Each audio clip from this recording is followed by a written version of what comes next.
Assalamualaikum warahmatullahi wabarakatuh. Bertemu lagi dengan Ibu. Dalam video pembelajaran kali ini, Ibu akan membahas tentang sikap sopan santun dalam kehidupan. Tujuan dari video pembelajaran ini, yang pertama, kamu dapat memahami pentingnya berperilaku sopan santun. Yang kedua, kamu dapat belajar berperilaku sopan santun. Oleh karena itu, izinkan Ibu untuk membahas materi selanjutnya dalam video. Selamat menyaksikan.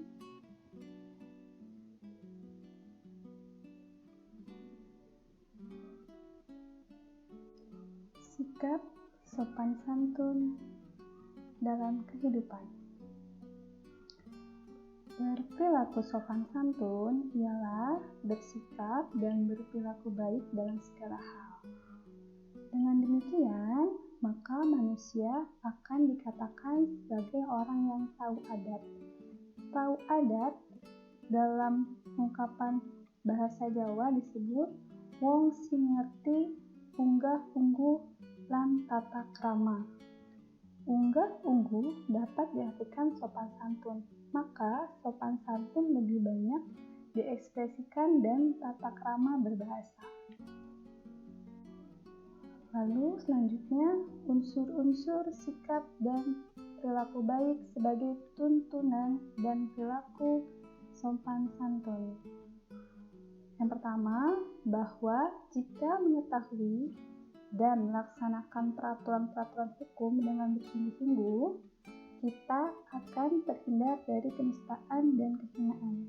Yang kedua, apabila bercakap-cakap, maka berbicaralah dengan sopan, sebab dan demikian akan disenangi oleh lawan bicara kita dan yang mendengarkannya. Lalu yang ketiga, bersikap dan berperilakulah yang sesuai dengan tuntunan tata krama dan sopan santun, akan menjauhkan dari junjungan. Lalu yang keempat, apabila kita memiliki pengetahuan dan keterampilan yang baik, maka dapat dipergunakan untuk mencari nafkah sehingga akan tercukupi kebutuhan hidup kita. Lalu yang kelima, sedangkan sikap dan perilaku yang baik itu dapat menyelamatkan manusia dalam hidupnya. Maknanya, memberikan tuntunan bahwa jika kita bersikap dan berperilaku baik akan selamat dan sejahtera hidup kita. Lalu, secara garis besar, tuntunan bersikap dan berperilaku yang baik itu dapat dimulai dari hal-hal yang sederhana.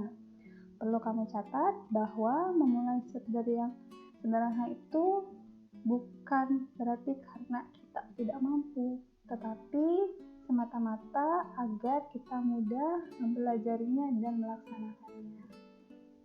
Lalu yang selanjutnya, berikut ini beberapa hal yang dapat dilakukan untuk memulai belajar dan berperilaku sopan santun. Yang pertama, salam. Yang pertama itu yang biasa kita lihat di sekolah ya, yang sudah terpampang sekarang, yang biasa kita lakukan, senyum, sapa, salam, dan sopan santun. Hubungan sosial merupakan kunci pembuka silaturahmi. Bertegur sapa untuk menambah keakraban, senyum akan menambah teman, dan saling mengucapkan salam melekatkan tali persaudaraan. Sangat sederhana dan mudah. Dengan senyum, sapa, dan salam, damailah hidup kita bersama. Lalu, yang kedua, iman dan takwa.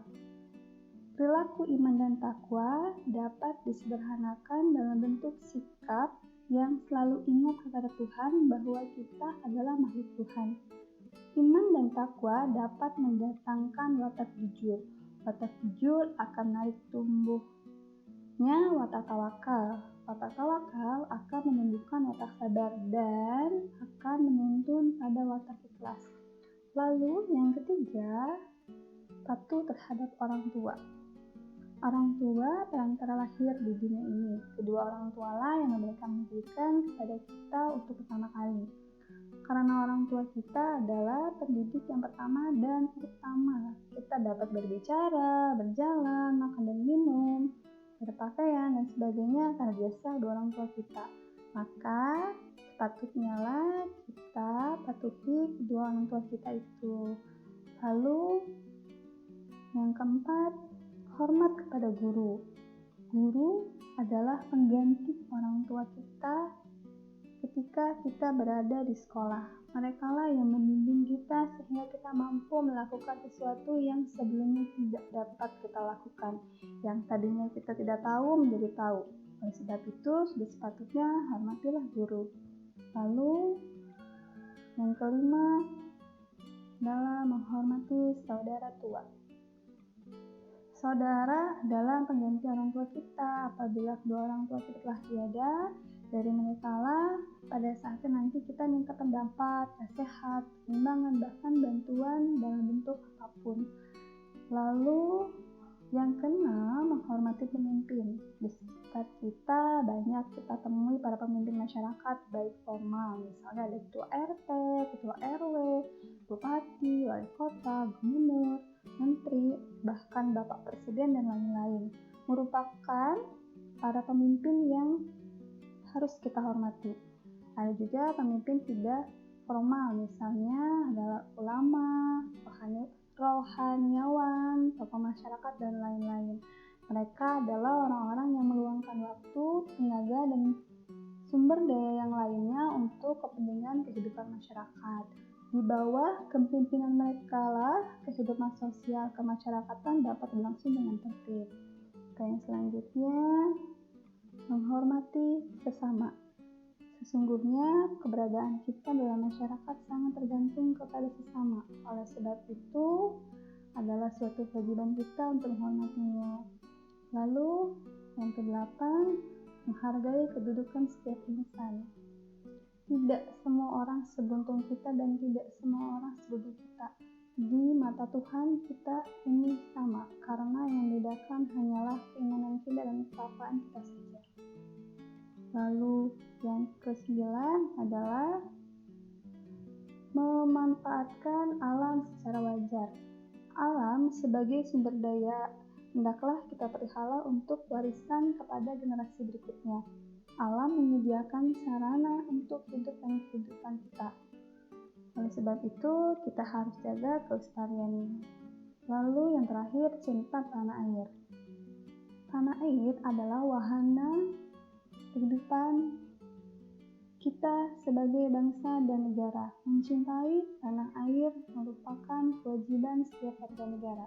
Demikian pula menjaga kedaulatan negara adalah kewajiban setiap negara. Sebab dari negara kita mendapat hak-hak kita sebagai warga negara. Oke, demikian hal-hal sederhana yang dapat kita lakukan. Mari kita lakukan dan kita coba. Terima kasih.